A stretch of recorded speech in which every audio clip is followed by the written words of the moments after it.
On August 21, 2013, chemical weapons were used in the Syrian conflict yet again. Western powers, the US and France in particular, didn't hesitate for a moment to take advantage of the tragedy, decrying it as a crime against humanity and using it as a springboard to announce their preparations for military strikes against the Syrian government. Make no mistake, this was a crime against humanity, but the gas was not used by the Syrian government. It was used by the NATO-backed rebels.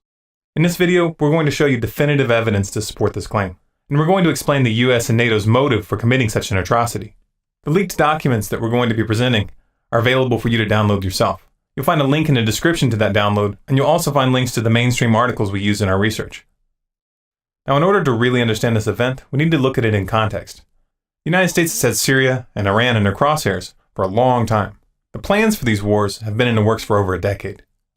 About 10 days after 9/11, I went through the Pentagon and I saw Secretary Rumsfeld and Deputy Secretary Wolfowitz. I went downstairs just to say hello to some of the people on the Joint Staff who used to work for me, and one of the generals called me and he said, "Sir, you got to come in. You got to come in and talk to me a second." I said, "Well, you're too busy." He said, "No." He says, "We've made the decision. We're going to war with Iraq." This was on or about the 20th of September. I said, "We're going to war with Iraq. Why?" He said, "I don't know." He said, "I guess they don't know what else to do." So I said, "Well, did they find some information connecting Saddam to Al-Qaeda?" He said, No. He says, "There's nothing new that way. They just made the decision to go to war with Iraq." He said, "I guess it's like we don't know what to do about terrorists, but we've got a good military and we can take down governments." And he said, "I guess if the only tool you have is a hammer, every problem has to look like a nail." So I came back to see him a few weeks later, and by that time we were bombing in Afghanistan. I said, "Are we still going to war with Iraq?" And he said, "Oh, it's worse than that."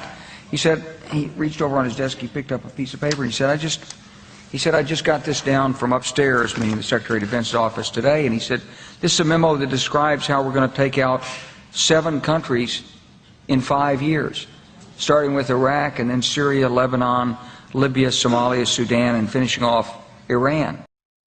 The US government doesn't like to present its wars as empire building. They prefer to paint themselves as defenders of democracy and human rights. To accomplish this little public relations sleight of hand, they've proven time and time again that they're willing to flat out make stuff up, and they're willing to kill thousands of people to advance their political objectives. We saw a blatant example of this in the Iraq War, where they tried accusing Saddam of still harboring the chemical weapons that the US had provided him in his war against Iran. Even back in the 80s, the US was trying to take out the Iranians. They didn't like the fact that their puppet, the Shah, had been ousted in 1979. And as Wesley Clark pointed out, the end game is still Iran.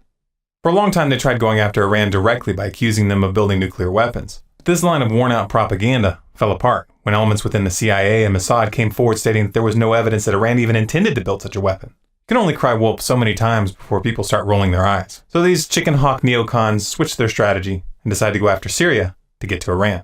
They know that Syria and Iran have a mutual defense agreement, and if NATO forces enter Syria, Iran will be drawn into the fight. Rather than attacking Syria directly, the US and NATO have been running a proxy war by arming and funding the Syrian rebels, also known as the FSA, funneling these resources through their allies in the region. To obscure the source of this support, Qatar has been used to purchase the weapons from countries like Sudan, then route them to Syria via Turkey. Qatar is a close military ally of the US. They provided tank support in the Gulf War of '91, and Qatar served as a U.S. Central Command headquarters during the U.S. invasion of Iraq in 2003. Fast forward to January of 2013 when it was revealed that emails and a large quantity of sensitive documents from Brenham Defense, a UK-based military contractor, were leaked by a hacker. These documents exposed a proposal coming from Qatar to launch false flag chemical weapons attacks in Syria and blame it on the Syrian government. According to the documents, the plan had the full support of Washington, and enormous sums of money had been offered for the project. The person sending these emails was David Goulding, the managing director of Brenham. The addressee was Philip Doughty, dynamic director and founder of Brenham Defense. By accessing the servers, the hacker was able to obtain the scans of Doughty's passport, resume, as well as the passports of the Ukrainian operatives that the email suggested should be used to carry out the attack. The leak also included hundreds of other documents containing detailed financial and operational information for Brenham Defense, including scores of signed contracts, weekly assessments, and incident reports for projects in multiple countries. Among these were details regarding a contract with Saudi Arabia to help prepare their forces for a war with Iran. The leaks also depicted a tight business relationship with the infamous war profiteer, Halliburton.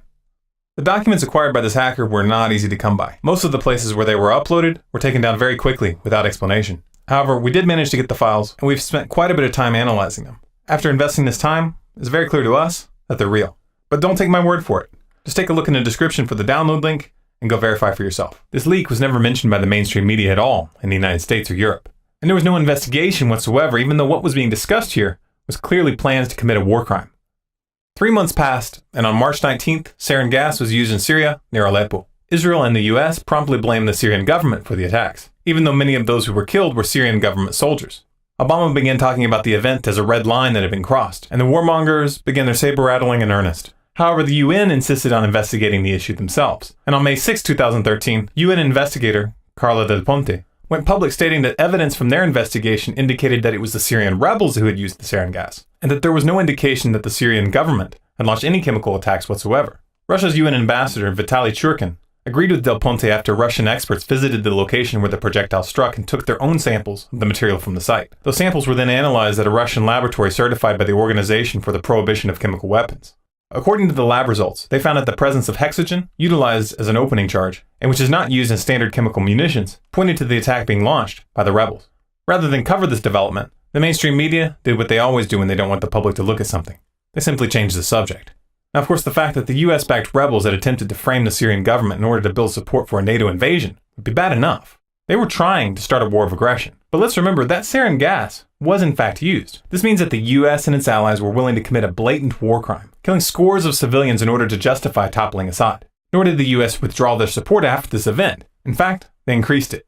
In July, the US began openly discussing, quote, kinetic strikes against Syria, as if their lies hadn't been exposed. This, of course, brings us to the attack on August 21st, 2013, where they attempted once again to frame the Syrian government for the use of sarin gas, and once again, they got caught. The first wave of media coverage tried to pin the attack on the Syrian government, and the US and France instantly came out condemning Assad. By August 24th, the Pentagon had already announced plans for missile strikes. But even as they did, their story was already falling apart.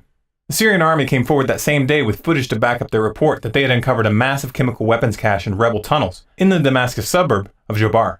This is the exact neighborhood where the chemical attack took place. The Syrian government's version of events is backed up by several key bits of evidence. 1. On May 31st, 2013, security forces in Turkey found a 2-kilogram cylinder filled with sarin gas after searching the homes of Syrian militants. 2. On July 7th, the Syrian army went public about a chemical lab that they had found belonging to the rebels in the city of Banias. And 3. We already have these documents clearly showing that the US was backing a plan to frame the Syrian government with chemical weapons. All of this clearly shows that the rebels had the means and the intent. However, the most obvious variable in this equation is motive. The only parties that benefit from launching this attack are the Syrian rebels, the US, and its NATO allies. The Syrian government knows full well that the US and NATO have been looking for any excuse to invade. The last thing that they want to do is hand them that excuse. The rebels, on the other hand, have already been caught committing brutal atrocities, and they've already been caught creating fake video of civilian casualties. The clip you're watching right now is one of the most famous examples. This chemical attack, launched on August 21st, fits with their previous pattern. The rebels further exposed their hand when 2 days after the attack they released a video statement vowing to strike back with any and all means. They claimed to have access to chemical weapons, and they stated that they now intended to use them in the conflict with zero reservations from this point forward. Essentially, they're using their own crime as a pretext to openly start using chemical weapons in combat. The stakes in this cover-up are high. Russia and China have both openly sided with Syria and Iran, and Russia has warned that thermonuclear war could result if the US continues down this path. That's an outcome that's too horrific to even contemplate. However, even if that worst-case scenario is averted, this is still a matter of life and death for the Syrian and Iranian people. If the US invades, a lot of civilians are going to die. Their situation is not going to be improved by the US attacking, any more than it was in Iraq or any of the other countries that we've toppled. We have to do everything in our power to stop this. Please help us get this information out to everyone, especially those in the military. Share this to Facebook, to Twitter, post it on your website. Download those documents, put them on disk with this video, and hand them out on the streets. If you're in the military and you find this video, please send it to your commanding officer and to everyone that you trust in your unit.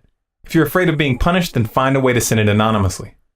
Hundreds of people were killed in these attacks, many of them children, and the US government was behind it. If you're a parent, imagine what it would feel like if it were your son or your daughter who had been slaughtered to forward the political objectives of these psychopaths. Think about it long and hard, because these things have a way of coming home to roost. For more videos like this, subscribe to Stormcloud's Gathering on YouTube.